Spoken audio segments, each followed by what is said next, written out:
e casei quando... Assim que eu fiz... Não, casei no início de dezembro, eu ia fazer 18. Eu casei, tipo, início de dezembro. E fazia 18, 19 de dezembro.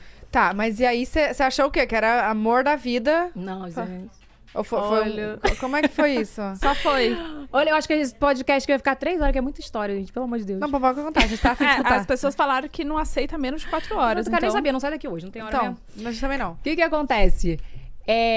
Eu fui uma adolescente muito rebelde, sabe? Tipo assim, eu fui uma adolescente que eu sempre fui muito imediatista, sempre quis muito correr atrás e trabalhar. Então, assim, quando eu fiz 16, 17 anos, eu queria muito sair de casa, porque meu pai era muito rígido, sabe? Ficava aprendendo a gente, meu pai era pastor. E depois, meu pai até, mesmo pastor, depois ele teve uma maturidade espiritual, sabe? Tipo, ele... soube lidar melhor com a gente, mas depois que ele perdeu as 2 filhas, né? Que saíram tipo de assim, casa. Que saíram de casa por conta dele ser muito rígido. Meu pai era muito rígido. Não que a gente não se desse bem, mas tinha muito conflito, sabe? Sim. Então, assim, eu na internet, aquela coisa de chat do UOL, sabe? Lá, conversando e tal, conheci o meu ex-marido, né? Você coisa no No chat do UOL, minha filha. Nossa, eu Eu entrava nessa nesse sala chat. com nome falso. Eu também. Não, e eu entrava, Bruninha tipo, underline 69. Não, o meu era Evinha Maluquete, tipo, 16, sabe? E ele meio que sabia que eu era de menor, sabe? Ele já tinha quase 30. Eu tinha 16. Teoricamente, né? Sim. Enfim. Mas, assim, quando eu conheci ele, ele foi muito amigo, assim, muito amigo. Não, poxa, eu tenho uma oportunidade pra você. Eu já trabalhava com informática, eu sempre fui muito, assim, eu corria atrás pra programar, aprendi a programar sozinha. Ele queria fazer um site. Na época, ele meio que me procurou pra fazer um trabalho pra ele. Foi tipo isso, e quando eu fui lá, vim aqui pra São Paulo, no caso, pra fazer o trabalho pra ele deu em cima de mim. Foi tipo isso, sabe? E assim, ele fez muito a minha cabeça. E você sabe, né, gente, que adolescente não tem cabeça. Eu falei isso no meu livro, sabe? Tipo, não tinha cabeça. E você querendo sair de casa, querendo, né, viver a vida. Viu ali uma Ver oportunidade. uma oportunidade. Então, assim, eu não me apaixonei por ele. Foi uma coisa, assim, totalmente de situação, sabe? Eu aprendi a conviver com ele com o tempo, né? Tipo, depois a filha dele veio morar com a gente. Então, eu aprendi a conviver com ele. Mas eu lembro que o primeiro ano do meu casamento foi assim... conto de fadas, sabe? Tipo, ele me levava pra comer todo dia, fora, não sei o quê. Parece que rodou uma chave ali. Quando deu 1 ano de relacionamento, minha vida virou um inferno. Tipo assim, ele passou a não me levar mais pra sair pra comer. Tipo, tinha uma empregada na casa que fazia tudo, assim, né? Que ele tinha uma condição financeira legal. Mandou embora. E você que se vire. Tipo assim, sabe? Meio que parecia isso mesmo. Que ele queria me botar pra, tipo assim, agora você vai ver o que é a vida. E eu levei de boa, porque minha filha... Vim na pavuna, né? Eu limpava a casa da minha mãe, fazia comida, sempre soube fazer tudo e lidei de boa. Só que aí vieram outros problemas, sabe? Tipo, humilhação, eu tive anorexia, sabe? Aquelas coisas de ofensa de falar assim, você nunca vai encontrar ninguém se você lá me largar, sabe? Você era bonita, você tá gorda agora, aí tive anorexia, sabe? Tá, Ainda fiquei... Como você fez pra sair disso? Como é que virou a chavinha pra você? Porque eu acho que você amadureceu do dia pra noite, né? Muito, muito. E principalmente porque ele tinha uma filha de 2 aninhos na época. A gente ficou pensando assim hoje, né? Hoje eu tenho um filho de 2 anos.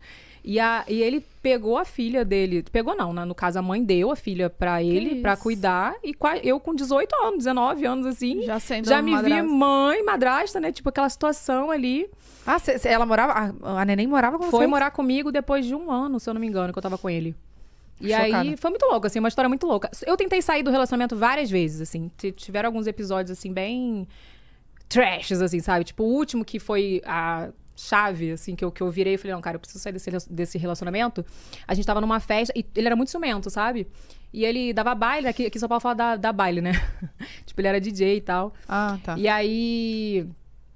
eu tava numa festa e tal, ele tava dando baile lá em cima, e aí ele achou que eu tava dando mole pra alguém lá embaixo, sabe? Tipo, ele acabou com o baile na hora, desceu pra, tipo, me enfiar a porrada mesmo. Ele nunca me bateu, sabe? Ele nunca me bateu, mas nesse dia ele ia me bater. Ele foi pra cima de você? Foi pra cima de mim, ele me jogou no chão, eu cheguei a cair no chão, aí quando ele ia começar a me chutar, um amigo dele falou, isso, caraca, tá brother? maluco, ela não fez nada, ela tava aqui do meu lado, não sei o quê. Aí ele só me puxando pro carro. Aí nisso ele entrou no carro e foi levar um amigo dele em casa ainda. Gente, é muita história. É muito longa essa história. Depois ele voltou pra casa e ele foi, tipo, voltando pra casa falando assim... eu deveria bater esse carro no poste, que pelo menos eu ia morrer, mas eu ia te matar junto, umas paradas assim, Meu sabe? pai celeste. E aí foi ali que eu falei, não quero mais. Aí quando eu cheguei em casa, ele tipo, falou assim pra mim... ele tava mamado, né? Falou assim, e agora você tira a roupa, vai pro quarto, que você vai fazer seu papel de mulher ainda, né? Tipo assim... Aí eu falei, não, minha mãe não criou pra isso, sabe? Aham. Aí eu falei, não. Aí é aquilo, não sei nem se eu posso falar isso ao vivo, né? É óbvio que eu jamais faria isso, né? Mas eu tive que botar um medo, né? Você tem que se impor também. Eu nunca fui...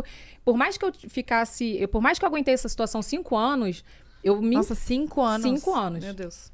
Que isso? Eu tinha que me impor ali naquela situação. Aí eu falei pra ele, você não me encosta o dedo, porque você tá bêbado, você vai dormir, a hora que você dormir, se tu me encostar, amor, eu vou te esfaquear todinho.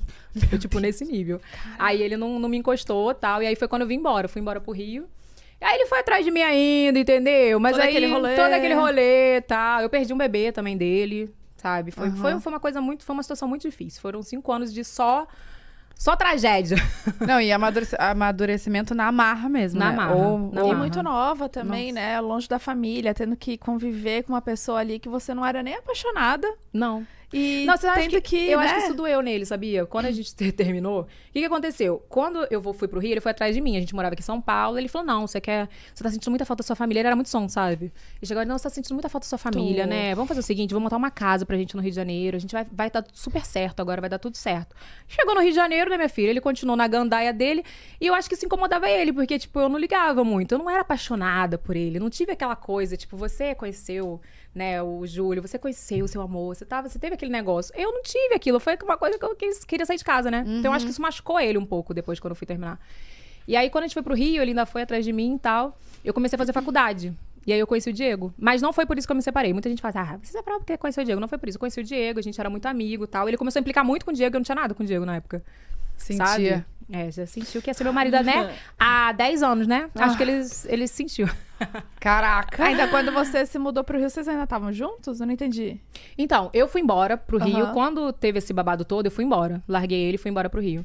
Aí ele foi atrás, me mandou mensagem. Aí ele pintava, aparecia lá em casa pro meu pai, pra minha mãe. Ai, poxa, a gente foi uma briga de casal, né? Ele não conta que ele me jogou no chão, que ele quase me chutou. E eu não contava também, porque a pessoa que tá no relacionamento abusivo, tipo, ela tem vergonha, sabe? E você falar pro seu pai, pra sua mãe assim, eu vou voltar pra casa. Tipo, é um passo pra trás. É tipo, regredir. Nossa, que merda, né? Não deu certo. É uma outra vergonha, parece, né? Tipo, você já tá passando a vergonha e Aham. você ainda vai passar outra vergonha. Então você omite. Tanto que quando eu falei pra minha família que eu ia separar, todo mundo, por que, gente? Vocês são lindos! Nossa! Várias fotos no Orkut maravilhosas, entendeu? Mas a gente, tipo, tem vergonha de falar, né? E aí, quando eu contei tudo, que eu lancei o livro, tipo, a família ficou assim, é sério isso? Ah, Tipo, eles só descobriram no livro. Não, eles descobriram boa parte das coisas quando eu separei, porque eu sentei com meu pai e com a minha mãe, contei tudo que tava acontecendo, né? Mas o meu pai, na época, não aceitou muito, porque na época, depois que eu já tinha separado, fiquei com o Diego. Então ficou parecendo ali que foi por causa do Diego, mas não foi. Tipo, não foi, né?